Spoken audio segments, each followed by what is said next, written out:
ರಾಗ ಕಥೆಗಳಿಗೆ ಸ್ವಾಗತ. ಮಾಘ ಬಹುಳ ಚತುರ್ದಶಿಯ ರಾತ್ರಿಯೇ ಶಿವ ಪಾರ್ವತಿಯನ್ನ ವರಿಸಿದ್ನಂತೆ.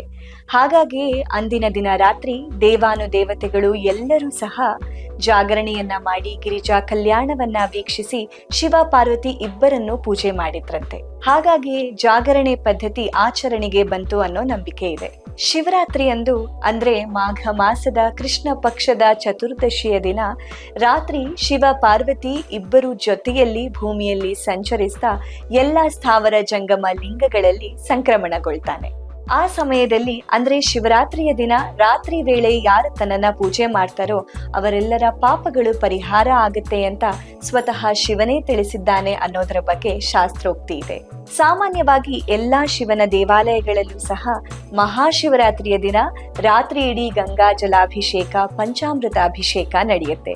ಗೋರೋಚನ, ವಿಭೂತಿ ಮತ್ತು ರುದ್ರಾಕ್ಷಿ ಮಾಲೆಯಿಂದ ಶಿವಲಿಂಗಕ್ಕೆ ಅಲಂಕಾರವನ್ನ ಮಾಡಲಾಗುತ್ತೆ. ಪುಷ್ಪಗಳು ಮತ್ತು ಬಿಲ್ವ ಪತ್ರೆಗಳಿಂದ ಶಿವಲಿಂಗಕ್ಕೆ ವಿಶೇಷವಾದ ಅಲಂಕಾರಗಳನ್ನ ಮಾಡಿ ಪೂಜಾ ಕೈಂಕರ್ಯಗಳನ್ನ ಮಾಡ್ತಾರೆ.